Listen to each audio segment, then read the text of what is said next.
Welcome to Pixel Pizza, Did she say pizza? your ultimate source for chiptunes, video game talk, and pepperoni. Delivered to you from Los Angeles and into the digital cyberspace of the 2020s. Pizza power! That's right, when Super Giant Pizza. I want a large, thick crust with double cheese, ham, pepperoni.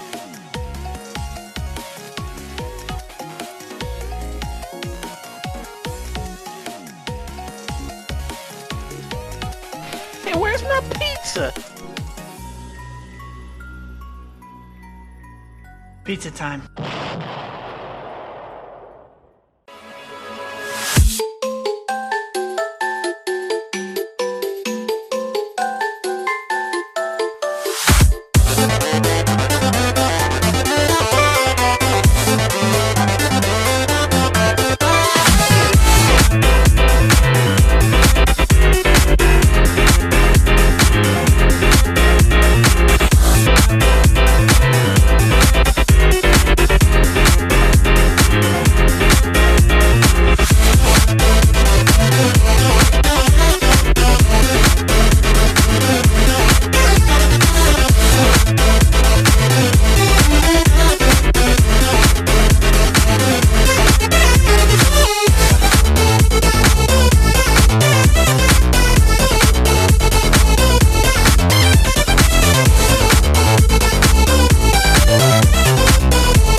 Bite me.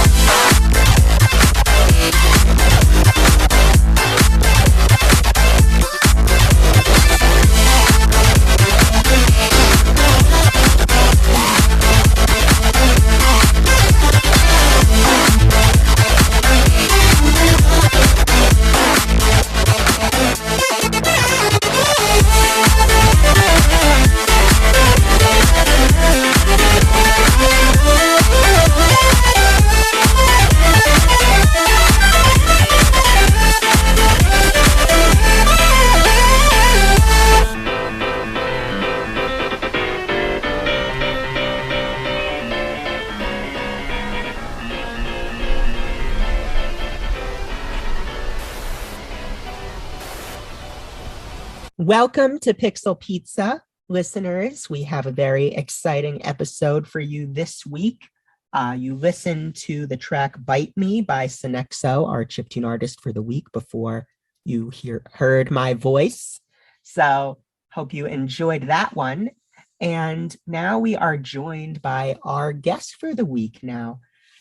This guest has a really cool history and has been making a trilogy of fantastic indie action platformers known as the Spark the Electric Jester series. So I'm very excited to talk with him. And this is Lake Feppard of Feppard Games. How you doing, Lake? I'm doing good. So I like to get started by asking the question, at what point in your life did you know you wanted to work on games? I mean, ever since I was a little kid, there were like there was this there were games that came in like level editors, Mm. and I would have a blast just making levels in those level editors. And ever since I was young, I wanted to make video games. But I first got my start with animations, and then eventually that led me into figuring out what Sonic Worlds is. And it was a Sonic engine made in Click Fusion, and I found that by using the Windows XP function where I downloaded Sonic Worlds, and then I double clicked the file. It didn't open because it was meant to be open in Click Fusion, and then Windows found for me that it was a Click Fusion thing. I downloaded the demo, and then that's how it all got started, basically. Wow, that's exciting.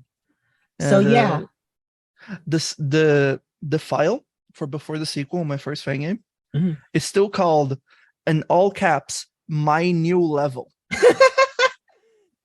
That's great. Yeah. Yeah, so I think I was curious about, your start with fan games. What would you say, like, what are some of the pros and cons of getting started there?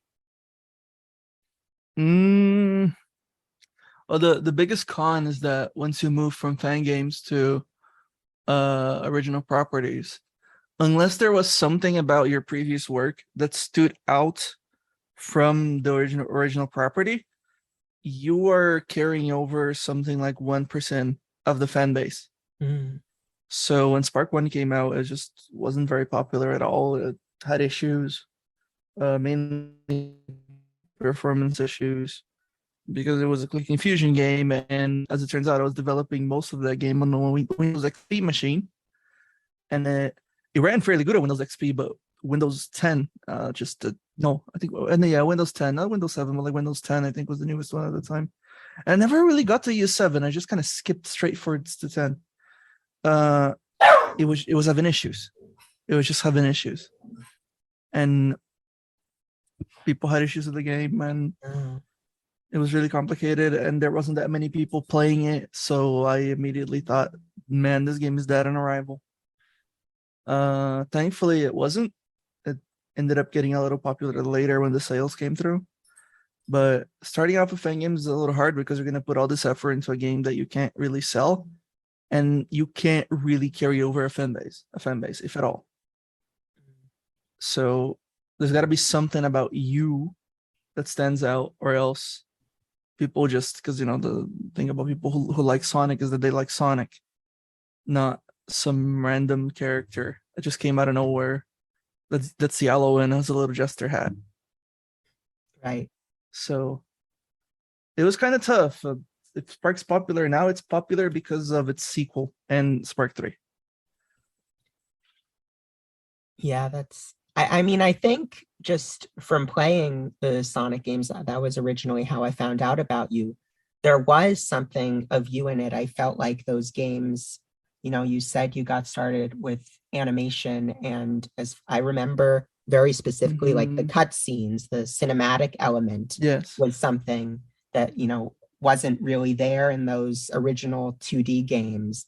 And so how did you, come to implementing that? The way I implemented those into ClickScene, I essentially realized there was an object called the ActiveX object that just allowed you to put flash animations into ClickScene Fusion. That's completely deprecated now. That means that modern computers just can't run them, which is one of the reasons why I added a disable cutscenes option, because try playing that game right now, cutscenes on, they would just give you an error and it might even crash the game. So I knew that it wasn't going to work on every computer, and I was even warned by someone that ActiveX is dangerous to have on your computer, because not only Flash doesn't exist anymore, but it's also apparently leaves your computer open to vulnerabilities and viruses and things like that. Yikes. So it's just, sadly, it's just something that got lost to time. And I mean, not only is ActiveX deprecated and not used anymore, neither is Flash anymore. So it was complicated to implement, and I did implement. I started animating in Flash because I liked Super Mario Brothers Z. It's still very good. It's still the going. classic. No, it's still going, and it's better Really? than ever, It thankfully. is. I had no idea. Yeah. Well, there's a remake. The guy That's started from awesome. scratch, and it's surprisingly better. But I made animations inspired by that, and that's how I got my start in animating in Flash. So yeah. That's awesome. And I mean, yeah, you made multiple of them. Were there was there like feedback you got that sort of drove you to iterate? I think it was like 3 games, right? Only 2 featured Flash animated cutscenes. Oh, okay. Yeah. The third one was sort of ish RPG-ish. So the cutscenes, they were all in game with text boxes and things like that. Cool. And then I know after that, you had started working on a game, XF Racing Institute. Sorta. There's many projects I've dabbled on over time. At the time I was going through college, and while going through college, it was game design college. And personally, I don't really recommend anyone that wants to make games to go in game design college. Recommend they go to programming college, because game design college is going to teach you a lot of things, but one that they won't teach you very much is programming, and you kind of need it, like a whole bunch of it.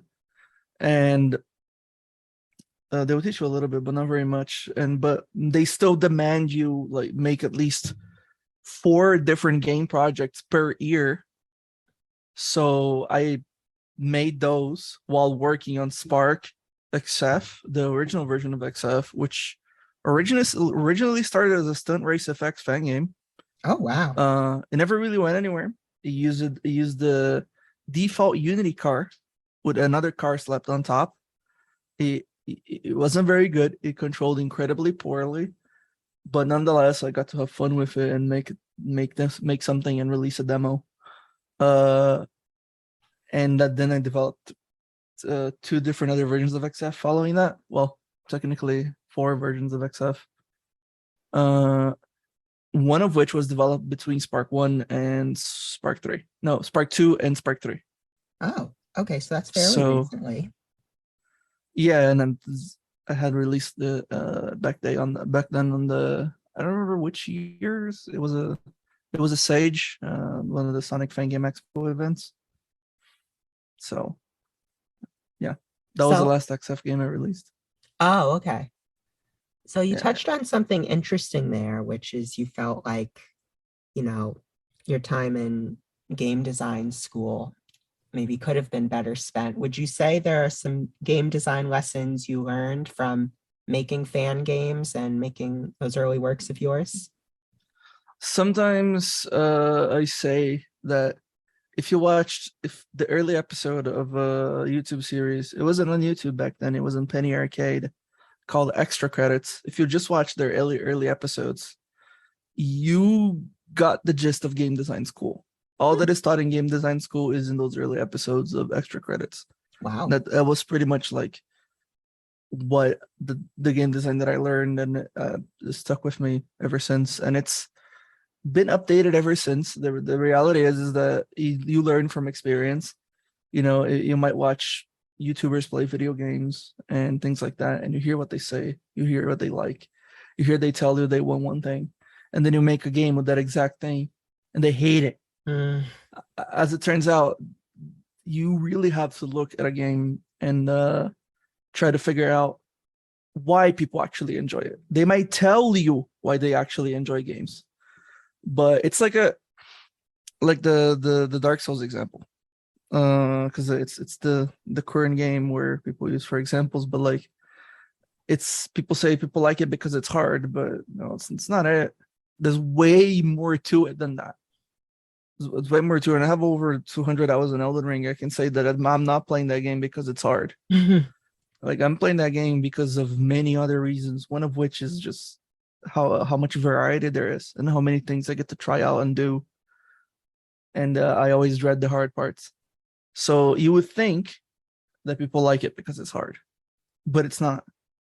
So you got to keep a watch for that. That's the thing that you learn when you actually get into hard practice making a game, is that you learn that the reason why people enjoy games is different than what they say they enjoy, and it's a trial and error process, and you just have to figure that out on your own. Wow, I never thought of it that way, really analyzing it from the deeper perspective. So another question I had was, going from Spark 1 to Spark 2, it was going from 2D to 3D. And Yes. I feel like it's very rare, at least especially in the indie space, that someone takes an IP that they've created and makes a sequel to it that, is drastically different in that sense. So how do you, take your idea and keep its identity while changing dimensions? I have no idea. I just kind of did it. I mean, I've always wanted to develop a Sonic engine in Unity, and I got my hands on developing Hedge Physics. And the thing is that I never really planned the sequel to Spark, but I figured that people like the character of Fark, and I thought maybe I could make a game about him. So Fark the Electric Jester was born, and it was built on top of Hedge Physics. So I just kind of modified Hedge Physics to fit more with the Spark aesthetic. But Spark 2 was a game that I don't think it has a lot of content, but it's very experimental in a way, because a lot of the stages and a lot of bosses and Fark himself was completely reworked multiple times. Oh, wow. Like, there is this power up in the game called the Biker Jester. Previously, you just straight up was on a bike and you went really, really fast. As it turns out, it completely invalidated every single other power up in the game, so I had to figure out a way to change it or move it. But at the end of the day, I'm not exactly happy with how it turned out. And the first and the second stage were completely remade from scratch. They didn't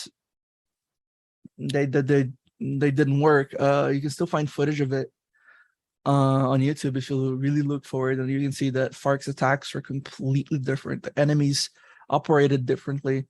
There were combat zones in the middle of stages. I was still working with that and trying to figure that one out, and it went through a lot, and then I ended up shipping a game with only a couple levels that lasts like an hour or something like that.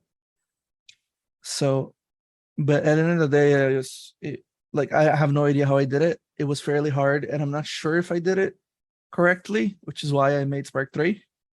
I felt like I could have done Spark 2 a lot better, so I decided to make Spark 3. Spark 2 was, like all the Spark games, really never really planned to have a sequel exactly. So, and what would you say are like some of the core things that you're hoping to do differently or better with 3? Just better control, better combat. It's just more or less a polish and improvement.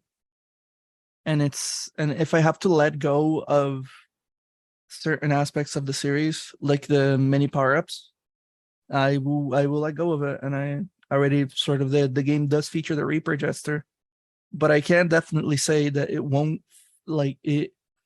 have any more other Jester power-ups in the game. That's really the only one.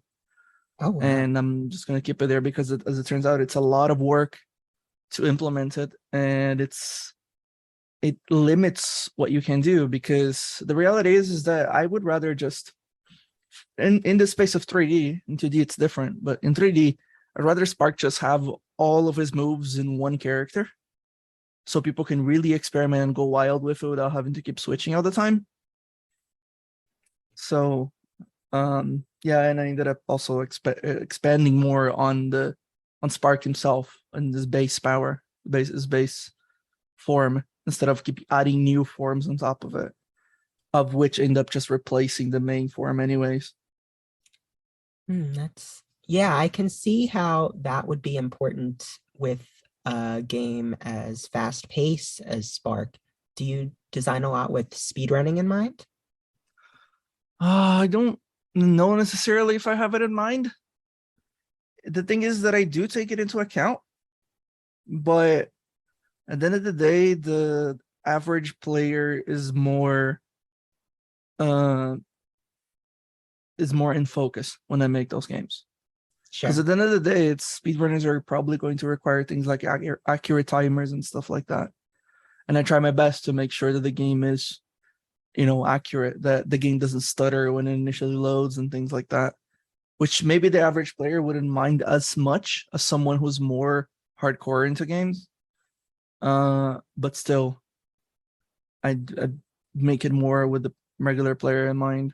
So I guess I do take them into consideration, just not as much as I should. Like, it's not, I don't make my games for speedrunners. I try to leave the door open for them to enter if they want to, but it's not a speedrunner game because I'm not a speedrunner myself. I don't speedrun games, so I don't exactly know what they enjoy, and I'm not part of the community.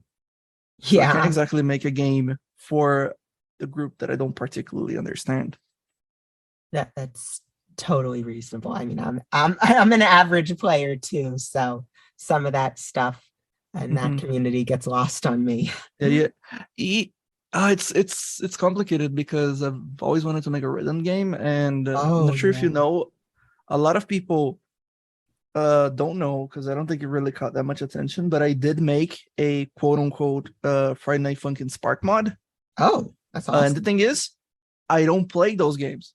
And I mean, I actually remade it from scratch in Unity, and I tried making it as accurate as possible to Friday Night Funkin'. But I don't play Friday Night Funkin'. I don't play DDR. So it was really hard to make because I had to rely on other people to tell me if the game actually operated correctly. Oh yeah, that would be a struggle, not Yeah, really having that guide point. that's the funny thing, right? You have to know how to play the types of games you're making. If you don't know how to play them, then it gets really tricky. That's yeah, a really thoughtful point. I like that a lot. So I know with the first game, first Spark, uh, you funded it over Kickstarter, and then moving forward, you've been using Patreon as a funding source. What are kind of uh, the pros and cons of each from your experience? I mean, so Patreon is more like extra funds. Oh, okay. And I'll say it like this. So obviously when the game sells on Steam, there's a budget that comes out of it. And I take a portion of that money and I use it for myself, and a portion of it becomes the next game's budget.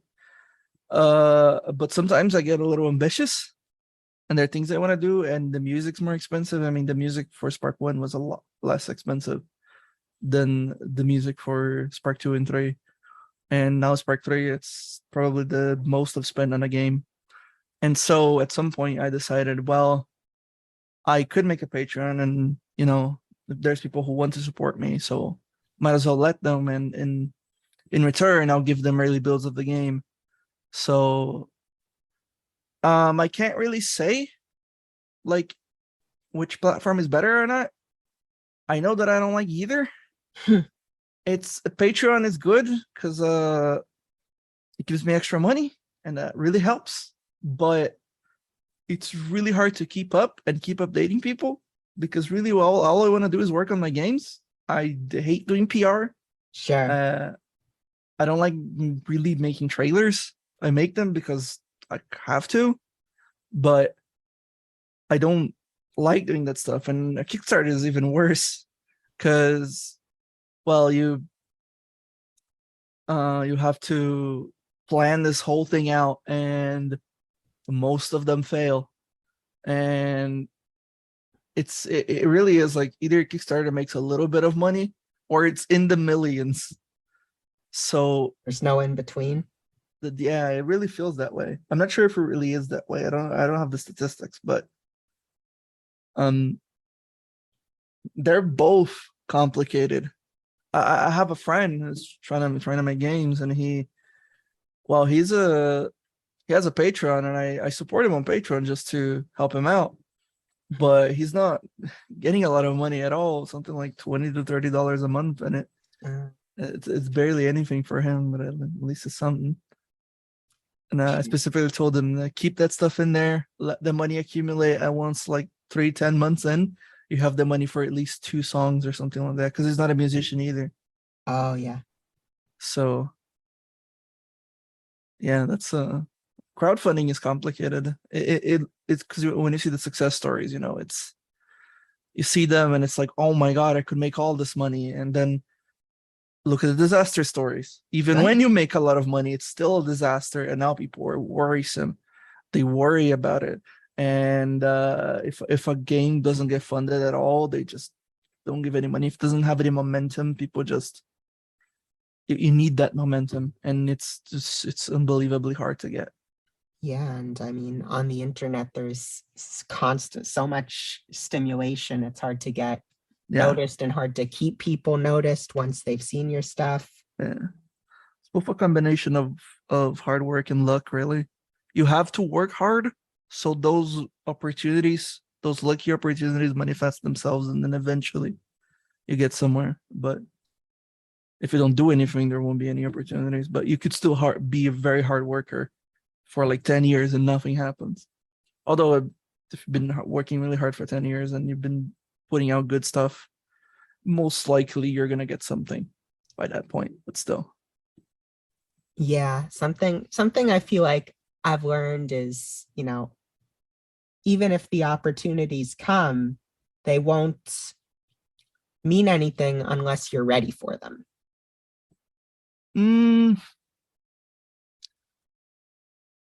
Yeah, well, what I mean by opportunity is just you put something out and it gets a lot of likes on Twitter. Oh yeah. Yeah, and I guess the part you say you don't have to be ready for is that you have to be ready for the thing that people like that you make is probably not the thing that you're most excited about making. Like, you have to come to a compromise between what you would like to make and what people would like from you.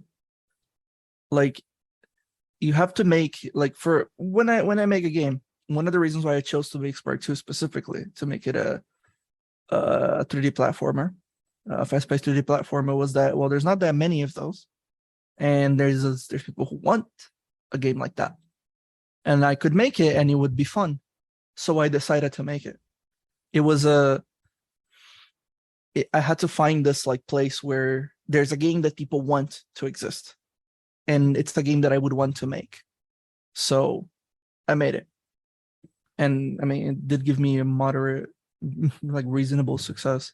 The game was moderately successful. It sold about on par with the first game, at least after its sales. But yeah. Did moving it to consoles help like sales and attention, would you say? I was only able to really get onto the Xbox, and that's because I didn't really try to get it onto PlayStation. I did try getting it on the Switch, but just got a couple of disapproval emails from Nintendo. Don't think they want it. I'm not sure exactly why. If I can speculate, I think it might be because of my geographical location. Since I live in Brazil, Nintendo has a weird, shoddy history in Brazil, because Brazil is known for piracy. It absolutely is. I mean, games do sell over here, but like you can go to someone who lives in Brazil, has a Steam account with like hundreds of games. So yeah, they're buying those. But like, there's a lot of piracy, and so Nintendo just decides to pull out from the market from time to time. Then they come back occasionally, and it makes me think that because of my geographical location, somehow my country's in some kind of blacklist where they just decide let's not interact with developers or anyone really from that region. It's just not something we deal with. I'm not sure if that's the case. I don't really know, but maybe. So yeah, I mean, everyone wants my games on the Switch. Sometimes I get asked for it to be on the PlayStation. And I mean, I suppose I could, but I didn't make a a console port for Spark 2 for the PS4 or PS5, because the console port for Spark 2 was very hard to make, surprisingly enough, because Spark 2 was my first game in 3D. There were a lot of optimizations that had to be done to get that game to work on the Xbox One S, because as it turns out, the Xbox One S is a little on the low end compared to the X. Yes, on the X, the game ran flawlessly. And I barely had to do anything for that one, but I had to optimize it a lot to get it running on the S. So it was a big challenge. So at that point, I was like, man, I could work on the next game, or I could spend my time working on a port for the PlayStation 4. And at that point, I was kind of done with porting the consoles, and I just didn't want to go through that process again. And I just decided to work on Spark 3. Personally, not a fan of working on console ports. I know everyone asks for a console, but I'm so glad the Steam Deck exists. It sucks that you can't just go. I love that the Steam Deck exists. It sucks that you can't go out and buy it. You have to be put on a wait list. Because I really just feel like PC to me, it's the superior platform. Just everything's on it. And it is absolutely backwards compatible with like everything, So to me, it's such an effort, right? I would rather incentivize people to get a computer or a Steam Deck than port to consoles. But I mean, I can't really do that. So I will port to consoles when I really can. And I know there's a lot of demands for a Switch version. If I could, I would, but I can't. So that's where I am right now. Gotcha. Yeah. I mean, it does seem like Xbox has been, of the big three, the most friendly and supportive to independent developers.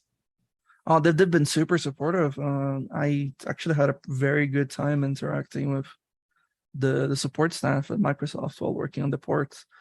I had a hard time understanding certain things about the documentation because I wasn't trained as a programmer, so a couple of those things just fly off my radar, and they explained things to me. They helped me out a little bit, and yeah, overall, I have only positive things to say about it. That's great. That's really great to hear. Obviously, I only have an outside perspective, but to hear that from you is cool. So I think now we're going to go to our musical break for the episode. Stay right there, Lake. This is a track called Desync, also from Sonexo. So enjoy that, listeners, and we'll be back in a minute.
Welcome back to Pixel Pizza. You just listened to Desync by Sunexo, and we are back with Lake talking about the Spark the Electric Jester games.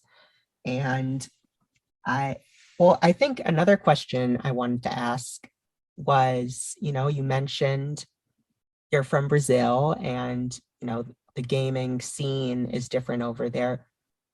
What is like the game development scene in Brazil like? Nah, I don't really know. I know there's some game developers from Brazil, and some of them are studios. A lot of them mainly work on mobile games.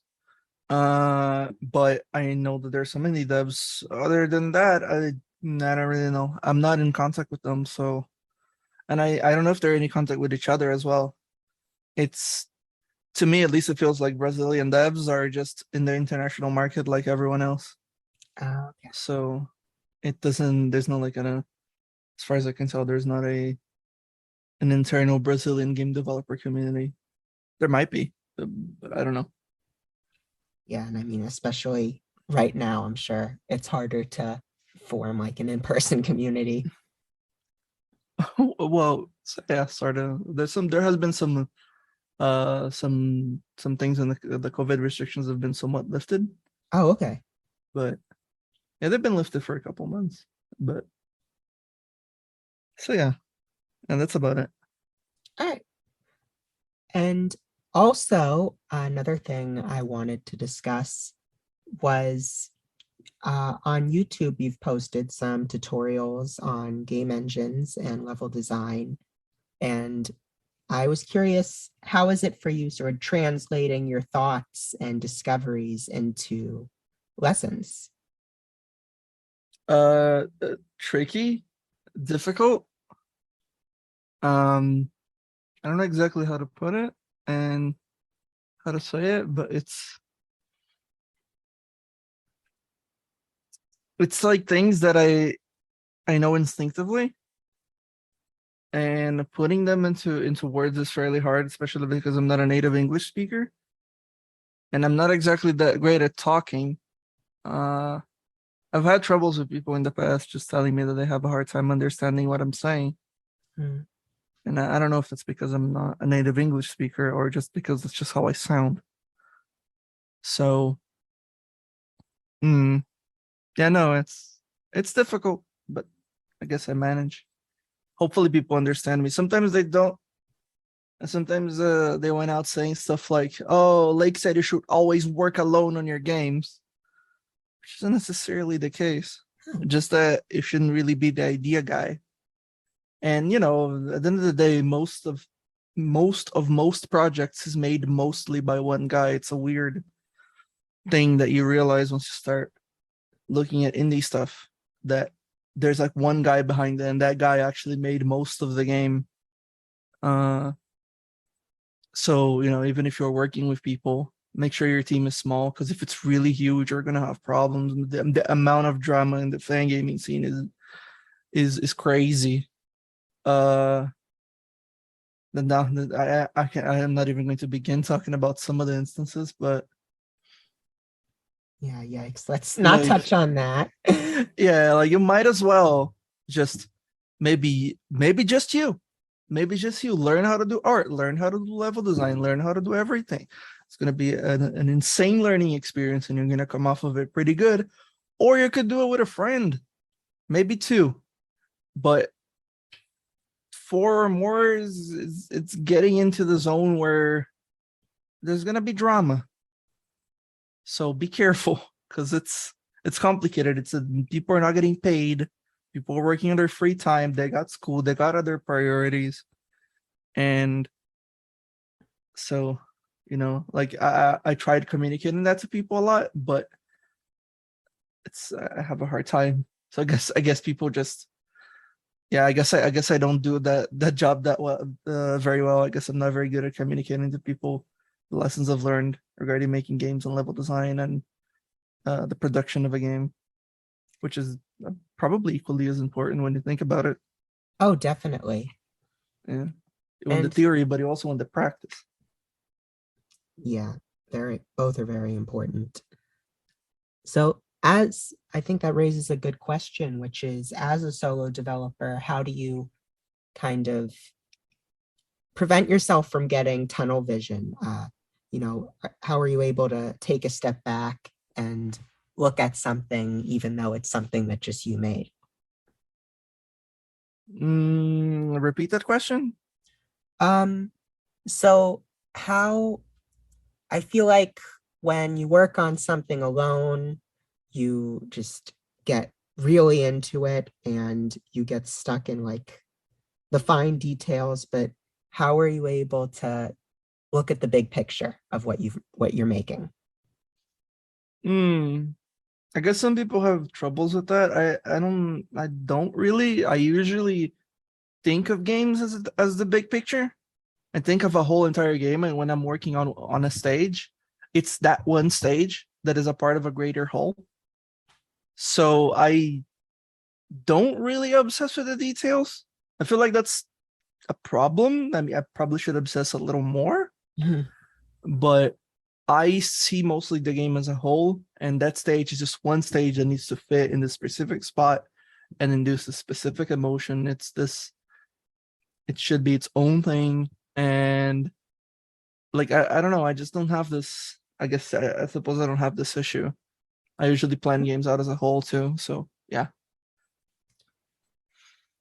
Totally. And I mean, even though you have this series, would you say that there is something about your process that nobody knows that you've never brought up? I don't know. I feel like I've already said that stuff over here, specifically the point about trying to find like making a game that you want to make and something that people might want, and trying to find that in between.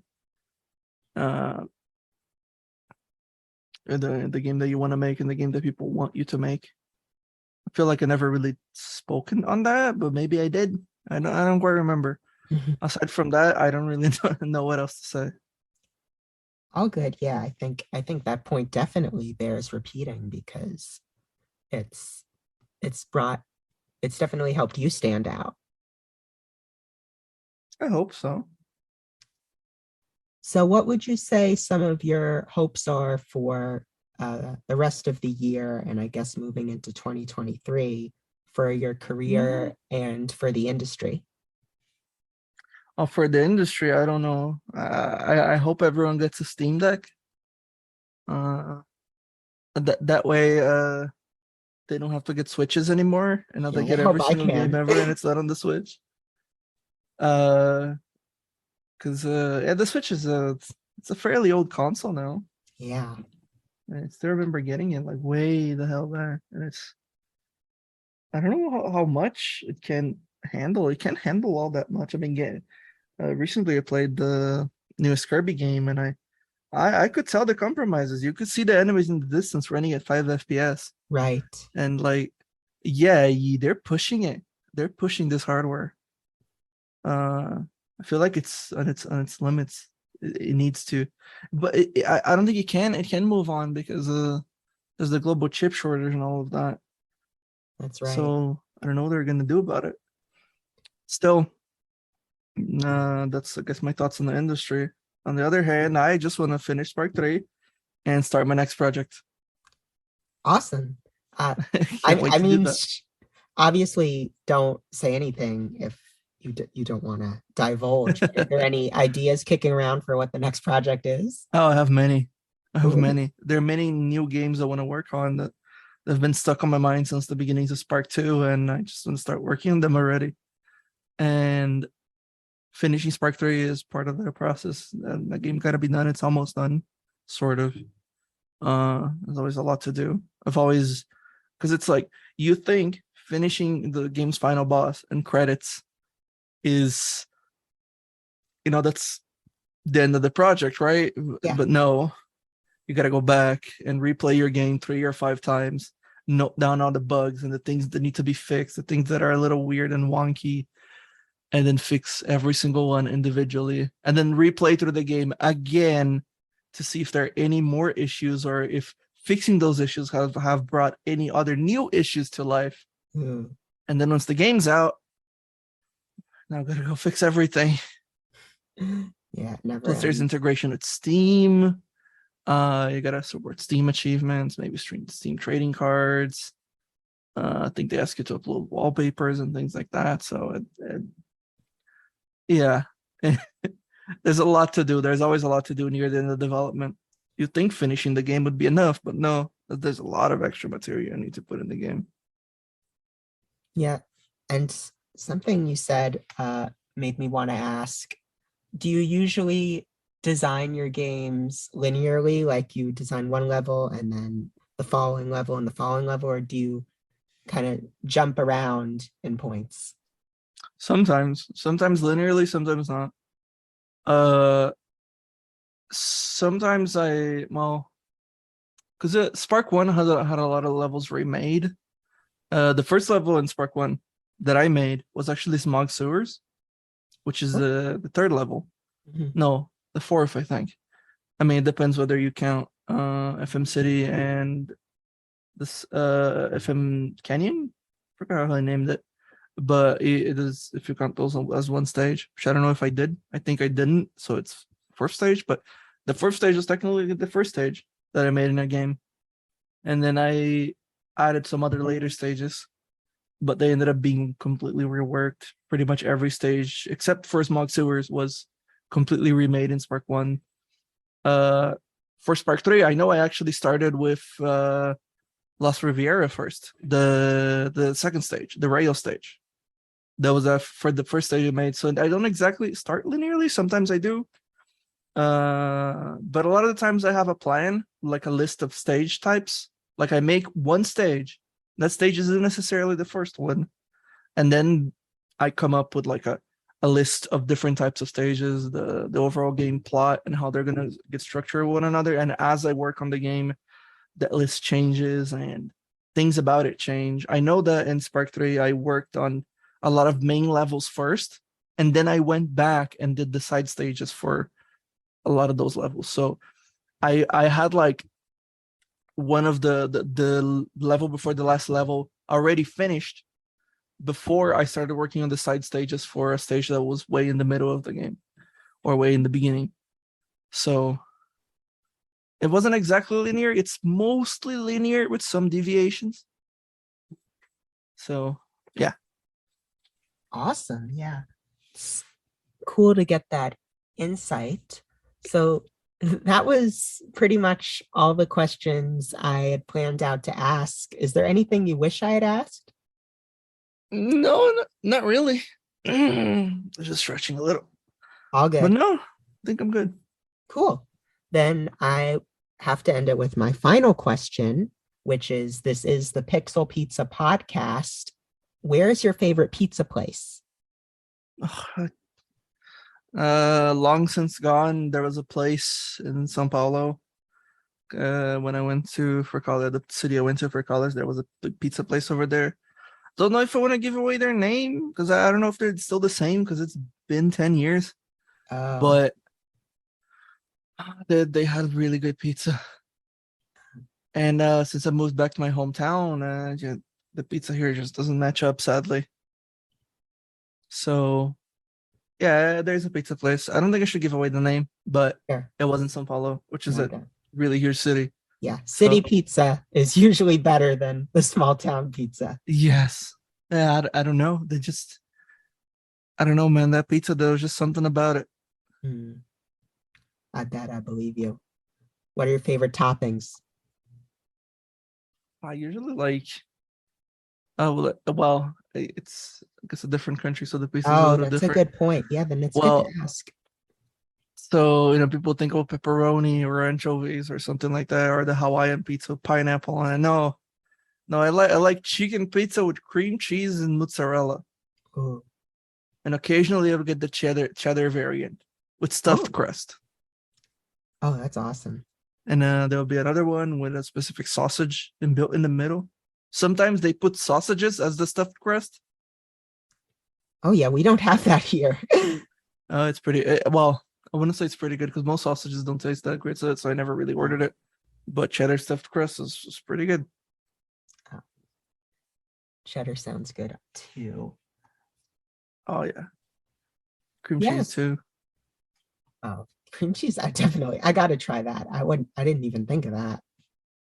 Cream cheese chicken pizza with mozzarella. Wow. It's fantastic. So thank you so much for joining me today, Lake.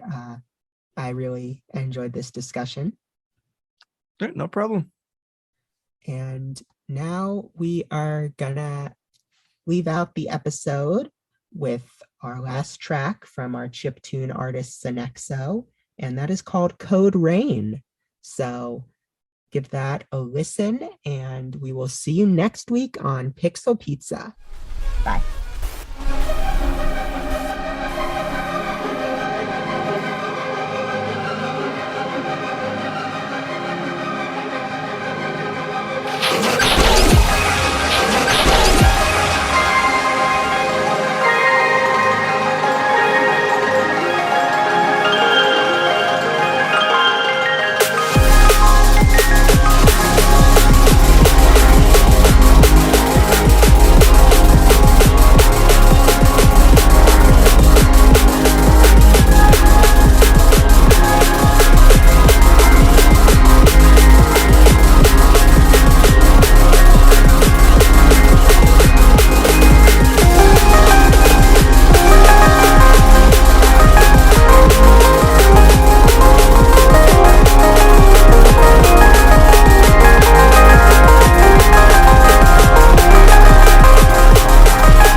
Thank you.